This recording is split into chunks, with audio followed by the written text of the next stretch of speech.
ನಮಸ್ಕಾರ. ನಾನು ಶ್ರೀನಿವಾಸ ಮೂರ್ತಿ, ಸಂಘದ ಪ್ರಚಾರಕ. 52 ವರ್ಷಗಳಿಂದ ನಾನು ಪ್ರಚಾರಕನಾಗಿ ಕೆಲಸ ಮಾಡ್ತಾಯಿದ್ದೀನಿ. ಊರು ಚಿಕ್ಕಬಳ್ಳಾಪುರ. ಸಾಮಾನ್ಯವಾಗಿ ಕರ್ನಾಟಕದಲ್ಲಿ ನನ್ನ ಪಂಜಾಬ್ ಶ್ರೀನಿವಾಸ ಮೂರ್ತಿ ಅಂತ ಹೇಳ್ತಾರೆ. ಹಾಗೆಯೇ ನಾನು ಪ್ರಚಾರಕ ಆಗಿದ್ದು ಕರ್ನಾಟಕದಲ್ಲೇ. ಆದರೆ ನನ್ನ ಸಂಘ 1989ರಲ್ಲಿ ಪಂಜಾಬಲ್ಲಿ ಕೆಲಸ ಮಾಡೋಕ್ಕೆ ಕಳಿಸ್ಕೊಟ್ರು. ಅದಾದಮೇಲೆ ನನ್ನನ್ನು ಗುರುತಿಸ್ಬೇಕಾದ್ರೆ, ಯಾಕೆಂದರೆ ಕರ್ನಾಟಕದಲ್ಲಿ ಶ್ರೀನಿವಾಸ ಮೂರ್ತಿ ಜಾಸ್ತಿ, ಅದಕ್ಕೆ ಪಂಜಾಬ್ ಶ್ರೀನಿವಾಸ ಮೂರ್ತಿ ಅಂತ ಹೇಳಿದ ಕೂಡಲೇ ನನ್ನ ಬಗ್ಗೆನೇ ಎಲ್ರಿಗೂ ಗಮನ ಬರುತ್ತೆ. ಸಂಘ ಹೇಳಿಕೊಟ್ಟ ಹಾಗೆ ಭಾರತೀಯ ಜೀವನ ಶೈಲಿನ ಭೂಮಿ ಮೇಲೆ ಇಳಿಸಬೇಕು ಅನ್ನೋ ಒಂದೇ ಉದ್ದೇಶದಿಂದ ನಾನು ಹಿಮಾಚಲದಲ್ಲಿ ಬಂದು ಕಳೆದ 8 ವರ್ಷಗಳಿಂದ ಒಂದು ಮಾಧವ ಯೋಗಾಶ್ರಮ, ಒಂದು ಸ್ಥಳ ನನ್ನ ಕಡೆಯಿಂದ ನಿರ್ಮಾಣ ಆಗಿದೆ. ಇದರಲ್ಲಿ ನಾನು ಅಂತ ಹೇಳೋ ಶಬ್ದ ಸ್ವಲ್ಪ ಒಳ್ಳೆಯದಲ್ಲ. ಭಗವಂತ ನನ್ನಿಂದ ಮಾಡಿಸ್ಕೊಂಡಿದ್ದಾನೆ ಅಂತ ಹೇಳೋದ್ರಲ್ಲೇ ಶ್ರೇಯಸ್ಕರ. ಯಾಕೆಂದರೆ ಮಾಡೋಕ್ಕೆ ಸೂಚನೆ ಕೊಟ್ಟಿದ್ದು ಸಂಘ, ಮಾಡೋಕ್ಕೆ ಸಹಯೋಗ ಕೊಟ್ಟಿದ್ದು ಕೂಡ ಸಂಘ. ನಾನು ನಿಮಿತ್ತ ಮಾತ್ರ. ಆದರೆ ಆಗಿರೋ ಕೇಂದ್ರ ನಿಮ್ಮೆಲ್ಲರ ಆರೋಗ್ಯ ಸುಧಾರಿಸುವಂಥ ತೀರ್ಥಕ್ಷೇತ್ರ. ಯಾಕೆ ಹೇಳ್ತಾ ಇದ್ದೀನಿ ತೀರ್ಥಕ್ಷೇತ್ರ? ನನ್ನ ಕೈಯಿಂದ ಆಗಿದೆ ಅನ್ನೋಕ್ಕೋಸ್ಕರ ಹೇಳ್ತಾ ಇಲ್ಲ. ಪ್ರಕೃತಿ ಇದು ದೇವಭೂಮಿ ಹಿಮಾಚಲ ಅಂದರೆ. ಉರಿ ಬಿಸಿಲಲ್ಲೂ ಕೂಡ ಇಲ್ಲಿ ತಂಪಾದ ಗಾಳಿ ಸಿಗುತ್ತೆ. ಹಸಿರು ಕಣ್ಣು ತುಂಬುವಂಥ, ಜೀವನಕ್ಕೆ ಉಸಿರು ತುಂಬುವಂಥ ಹಸಿರು. ಹಸಿರೇ ಉಸಿರು.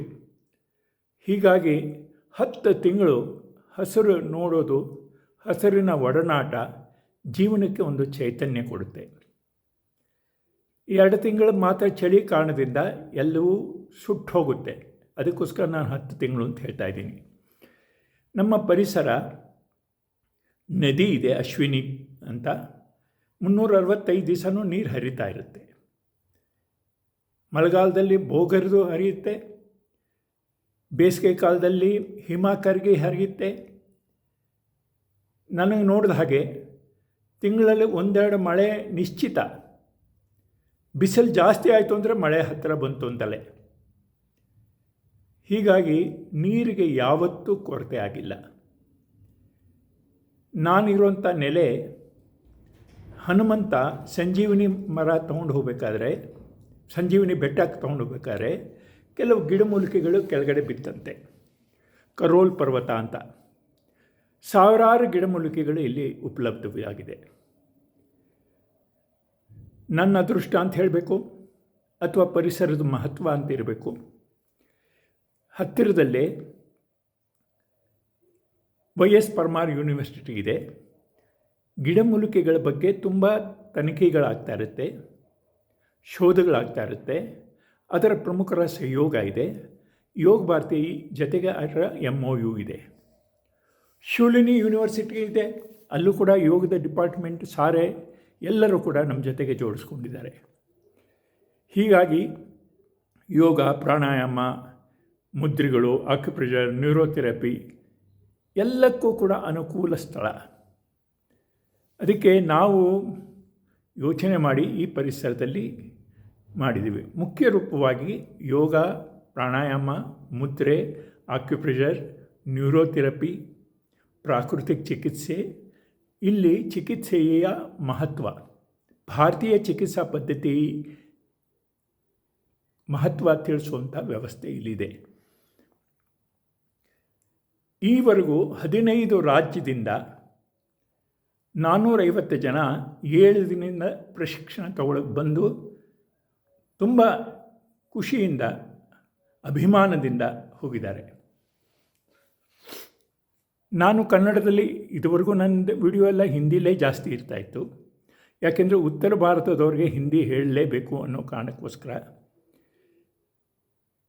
ಈಗ ನಾಗರಾಜರು ಇಲ್ಲಿ ಬಂದಿರೋದ್ರಿಂದ ಅವ್ರು ಹೇಳಿದ್ರು ಕರ್ನಾಟಕದವ್ರು ಬರಬೇಕು ಅಂತಿದ್ದಾರೆ. ಅವರಿಗೆ ಕನ್ನಡದಲ್ಲಿ ಒಂದು ವಿಡಿಯೋ ಹಾಕಬಹುದಾ ಅಂತ ಕೇಳಿದ್ರು. ಅದಕ್ಕೋಸ್ಕರ ನಾನು ಈ ವಿಡಿಯೋ ರೆಕಾರ್ಡ್ ಮಾಡ್ತಾಯಿದ್ದೀನಿ. ನಾನು ನಾಗರಾಜರಿಗೆ ಕಳಿಸ್ತೀನಿ, ಅವರು ನಿಮಗೆಲ್ಲ ಕಳಿಸಬಹುದು. ನಮ್ಮ ಉದ್ದೇಶ 7 ದಿವಸದಲ್ಲಿ ವ್ಯಕ್ತಿಯ ಕಾಯಕಲ್ಪ ಆಗಬೇಕು.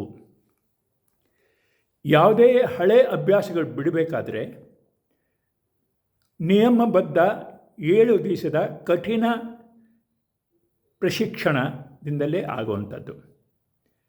ಕಠಿಣ ಪ್ರಶಿಕ್ಷಣ ಇದಕ್ಕೋಸ್ಕರ ಹೇಳ್ತಾ ಇದ್ದೀನಿ, ಬೆಳಗ್ಗೆ 4:15ಗೆ ಏಳಲೇಬೇಕು. ಅದಕ್ಕೆ ಮುಂಚೆನೂ 7:15 ಏಳಬಹುದು. 5:15ಗೆ ಧ್ಯಾನ, ಓಂಕಾರದ ಧ್ಯಾನದಿಂದ ಶುರುವಾಗುತ್ತೆ. 5:30ಯಿಂದ 8:30ವರೆಗೂ ಚೆನ್ನಾಗಿ ಅಭ್ಯಾಸ ಆಗುತ್ತೆ. ನೀರು ಕುಡಿಬೋದಷ್ಟೇ. 8:30 ನಂತರ ಸ್ವಲ್ಪ ತುಪ್ಪದ ಸೇವೆ ಆಗುತ್ತೆ. ಮೂಗಿಗೆ, ಗಂಟ್ಲಿಗೆ, ಹೊಕ್ಕಳಿಗೆ. ಇಲ್ಲೇ ಹಸು, ಅದರದ ತುಪ್ಪ, ಅದರಿಂದ ಅವೆಲ್ಲ ಶುದ್ಧೀಕರಣ ಆಗುತ್ತೆ. ಮೂಗಿಗಾದಾಗ ಉಸಿರಾಟದ ವ್ಯವಸ್ಥೆ ಸುಧಾರಿಸುತ್ತೆ. ಗಂಟ್ಲಿಗೆ ಹಾಕಿದಾಗ ಪಾಚನಕ್ರಿಯೆ ಸುಧಾರಿಸುತ್ತೆ. ಹೊಕ್ಕಳಿಗೆ ಹಾಕಿದಾಗ ಹೊಟ್ಟೆಗೆ ಸಂಬಂಧಿತ ರೋಗಗಳು ನಿವಾರಣೆ ಆಗುತ್ತೆ. ಅದರ ಜೊತೆಗೆ ಅರಿಶಿಣ ಮತ್ತು ಬೇವಿನ ಸೊಪ್ಪಿನ ಗುಳಿಗೆಗಳು ಶರೀರದಲ್ಲಿರುವಂಥ ಕಸ ಹೊರಗೆ ಹಾಕೋಕ್ಕೆ ಸಹಯೋಗ ಆಗುತ್ತೆ. ಅದಾದಮೇಲೆ ಸ್ವಲ್ಪ ನೆನೆಸಿದ ದ್ರಾಕ್ಷಿ, ಒಣ ದ್ರಾಕ್ಷಿ ಹಿಂದಿನ ದಿವಸ ನೆನೆಸಿಟ್ಟಿರುತ್ತೆ, ಅದು ಕೊಡುತ್ತೆ. ಊಟ ಆಗುತ್ತೆ 10 ಗಂಟೆಗೆ. ಪೂರಾ ಊಟ, ತಿಂಡಿ ಇಲ್ಲ. ಅದಾದಮೇಲೆ ಸ್ಪೆಷಲ್ ಕ್ಲಾಸ್ಗಳಾಗುತ್ತೆ 11ರಿಂದ 1 ಗಂಟೆವರೆಗೂ. ಸ್ಪೆಷಲಿಸ್ಟ್ ಬರ್ತಾರೆ. ಪಂಚಗವ್ಯ, ಗಿಡಮೂಲಿಕೆಗಳ ಪ್ರಮುಖರು, ಆಯುರ್ವೇದಿಕ್ ಔಷಧ, ಪ್ರಾಕೃತಿಕ ಚಿಕಿತ್ಸೆ, ನ್ಯೂರೋಥೆರಪಿ, ಆಕ್ಯುಪ್ರೆಷರ್, ಹೀಗೆ ಸ್ಪೆಷಲ್ ಕ್ಲಾಸ್ಗಳು ಆಗುತ್ತೆ. ಅದಾದಮೇಲೆ ಮಧ್ಯಾಹ್ನ 1-1:30 ಅಷ್ಟೊತ್ತಿಗೆ ಕಷಾಯ. ಚಾಯ್ ಯಾ ಕಾಫಿ ಇಲ್ಲ. ಅದಕ್ಕೆ ಇಲ್ಲಿ ಬಂದರೆ ಕಷಾಯಗಳು ಬೇರೆ ಬೇರೆ ಥರ ಸಿಗುತ್ತೆ. ಊಟದಲ್ಲೂ ಕೂಡ ಬೇರೆ ಬೇರೆ ಥರದ ಚಟ್ನಿಗಳು ಸಿಗುತ್ತೆ. ಕರಿಬೇವಿನ ಸೊಪ್ಪಿನ ಚಟ್ನಿ, ಪುದೀನ ಚಟ್ನಿ, ಮುಲ್ಲಂಗಿ ಸೊಪ್ಪಿನ ಚಟ್ನಿ, ಹಾಗೆ ಬೇರೆ ಬೇರೆ ಥರದ ಕಷಾಯಗಳಲ್ಲೂ ಕೂಡ ಬೇರೆ ಬೇರೆ ಥರದ ಕಷಾಯಗಳು, ಪ್ರತಿದಿನ ಬೇರೆ ಬೇರೆ ಕಷಾಯಗಳು. ಬೇಳೆ ಬೇಯಿಸೋದಾದರೆ ನಾವು ಒಲೆ ಉರಿಸಿ, ಕಟ್ಟಿಗೆ ಒಲೆ ಉರಿಸಿ ಅದರಲ್ಲೇ ಆಗುತ್ತೆ. ಚಪಾತಿನೂ ಅದರ ಮೇಲೆ ಆಗುತ್ತೆ. ವಿಶೇಷವಾಗಿ ಕೆಂಪಕ್ಕಿ ಅನ್ನದ ಊಟ ಆಗುತ್ತೆ. ಹಾಗೆ ಇಲ್ಲಿ ರೇಟ್ ತುಂಬ ಜಾಸ್ತಿ, 180 ರೂಪಾಯಿ kg. ಆದರೆ ನಮಗೆ ಆರೋಗ್ಯ ಸುಧಾರಿಸಬೇಕು ಅನ್ನೋದು ಮಹತ್ವ. ಅದು ಬಿಟ್ಟರೆ ನಾಲಿಗೆಗೆ ರುಚಿ ಅಂತ ಹೇಳಿ ವಿಷ ತಿನ್ನೋದು ಸರಿಯಲ್ಲ. ಅದಕ್ಕೆ ತಿನ್ನೋದು ಕೂಡ ಅಮೃತ, ಅದರ ಪರಿಣಾಮವೂ ಅಮೃತ ಆಗುತ್ತೆ.